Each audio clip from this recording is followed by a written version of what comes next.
Hariom Namaste. Welcome. In this video I'm going to share with you how can you begin to declutter the mind and the busyness of the mind before you sit down on your meditation mat. Doesn't that sound good? To be able to go into meditation and help the mind be clear and free rather than sitting down and having all that mind clutter happen. How can you set yourself up for success and a much deeper and restorative meditation? Well, it's actually very simple, and this is something you can spend 5 minutes on, you can spend 2 minutes on, you can spend 30 minutes or more on it. And I personally love this part of my practice because it what aligns your heart with your mind. And when your heart and your mind align, you'll notice all this clutter, all this other stuff, it goes away. The Ayurveda, yoga, my beautiful teachers share, it's not about trying to control the mind, but lovingly leading this mind where it naturally wants to rest. Now you may consider that maybe your meditation, or maybe let's just say your yoga practice, for example, is maybe 1 hour a day, right? And then you have that 1 hour that is competing with 23 hours of things that throw you out of balance.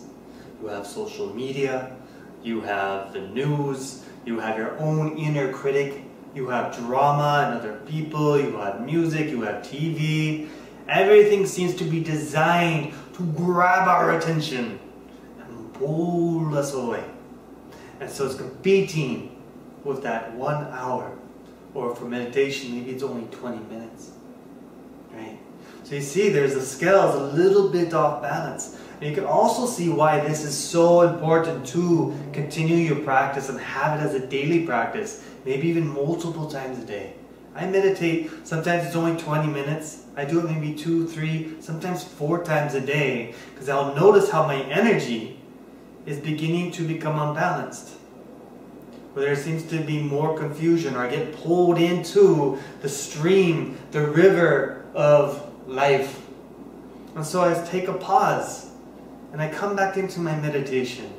And it could be something as simple as 5 minutes. So you can see why it's so important to continue this practice daily. Now, how can you begin to declutter your mind before you sit down? And here's the way. You establish a series of mini rituals that begins to lovingly lead the mind into this beautiful space. If you notice, our mind, it's not like a light switch. Like we go to the wall, the light is dark, and we flip it on, we flip it off. We think we could just go into meditation. But meditation, as you're learning, is more like a muddy pond, and we're allowing the mind to begin to settle. And the more you meditate, the more layers you experience, the more clarity, the more groundedness, the more expansive you feel. So how do you create these mini rituals to lead you into this meditative state? And here are a few ways you can do it. It's very simple. Number one is you want to engage your senses. You want to engage your sound, the eyes, smell, even taste. When you engage all of your sensory tools, you bring your whole system, your whole body, your whole experience into that meditative state. So one of the ways you can begin to do this is, number one, about 5, if you can do it 10 minutes or more, as long as you can do it, begin to play music that calms the mind, that puts you into a reflective, meditative state. Maybe it could be the sounds of Native American flutes or Buddhist gongs. Maybe it's Mozart or Beethoven. Maybe it's nature sounds. Whatever that is for you that helps your mind begin to link with that reflective, meditative state. Music is very powerful, as you probably know, how it affects your emotions, affects your mind. What kind of thoughts do you have? What kind of feelings come out? Music is a very amazing tool. In India, we have chanting happening non-stop throughout the day. Everything in India seems to be designed to bring our attention and our awareness to the Great Spirit, and especially within ourselves. The colors, the smells, the sounds. So we want to do that in our own ritual. So number one, play some music that'll take you inside like 5-10 minutes before your practice. Help to align it.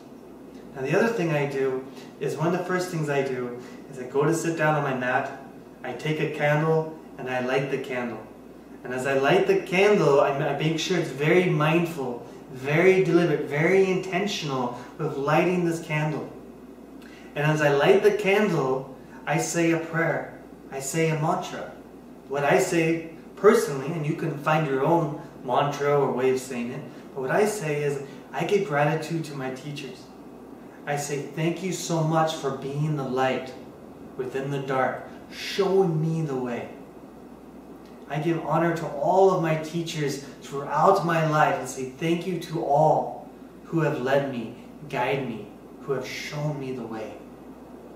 See, this begins to align the right focus of consciousness, the right focus of mind, and it begins to open your heart.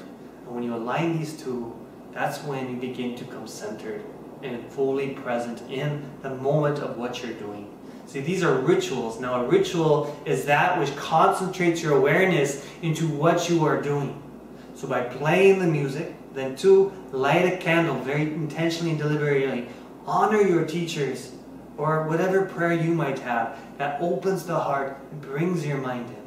Now, the next thing I do is I have some incense. Now, if you don't enjoy incense, not everyone does, you can use essential oils.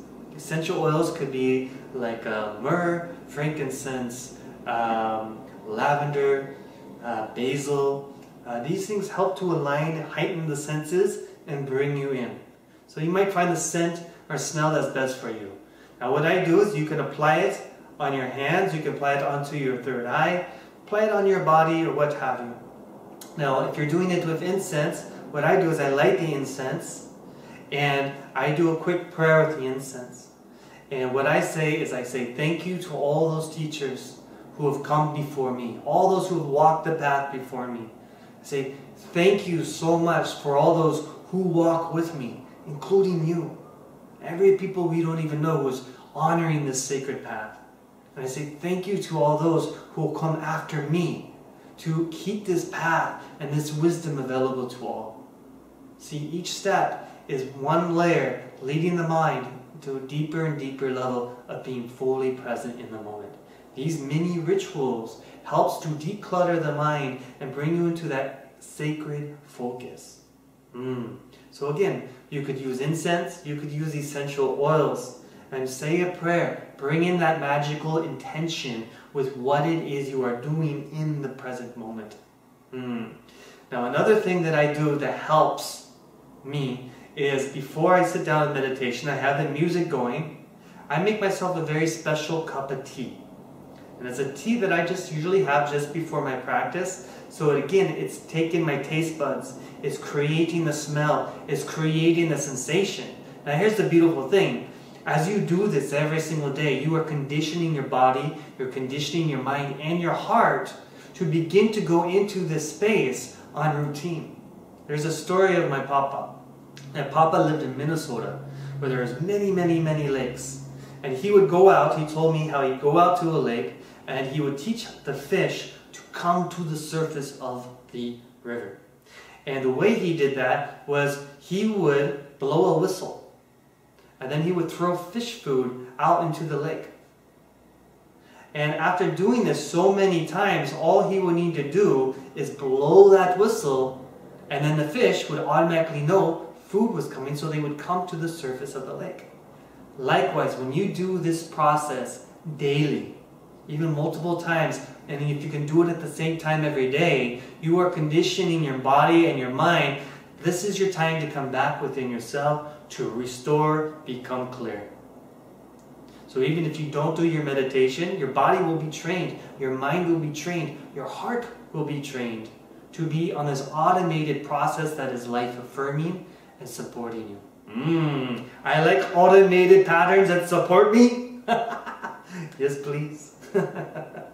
Now here's another tip. So those are your tips right there. Number 1, play some music that brings you in. Have a cup of tea or whatever it is that maybe grounds you, brings in your sense of taste, your smell, that sensation of feeling. Number 3, right? Light a candle, very deliberate intention. Give honor to your teachers or what might be for you. Maybe it's God, maybe it's your angels, whatever it is for you, right? Then light some incense or take in some essential oil, and again, very deliberately concentrating your awareness, say a prayer to again align mind and heart. Right? Now here's another tip you can do, and that is I always wear the exact same clothes when I go into my meditation. And the reason is this: have you ever had a friend and you put on their jacket? You could feel the energy of your friend in that jacket. Or maybe it's in their car, or you go into a room, you could feel the energy of your friend or family member, right? Well, the same thing happens when you sit down in your meditation practice. You are perfuming those clothes with the essence of meditation. That vibrational frequency, that energy actually imbues and cloaks and coats your entire clothes. So when you put these clothes on, you naturally feel that energy. See, all these things is just a very simple, very heart-opening strategy for bringing you naturally into a guided state of meditation, where your mind is naturally clear, your heart is open. So when you sit down for meditation, you can focus on what you really want to focus on. Creating each movement of the breath, savoring the sensations within the breath, bringing in that sense of love and gratitude. I love it. Now, of course, you can do this at work as well. You can make like a little 5-minute mini ritual program. You could do this in the evening. You can make this very long process or very short. But if you do this, you will eliminate the mind clutter and busyness and scatteredness of the mind before you even sit down. I love it. So, happy transformations, happy deep restorative states of meditation. I love it. So, Hari Om and Namaste. Om.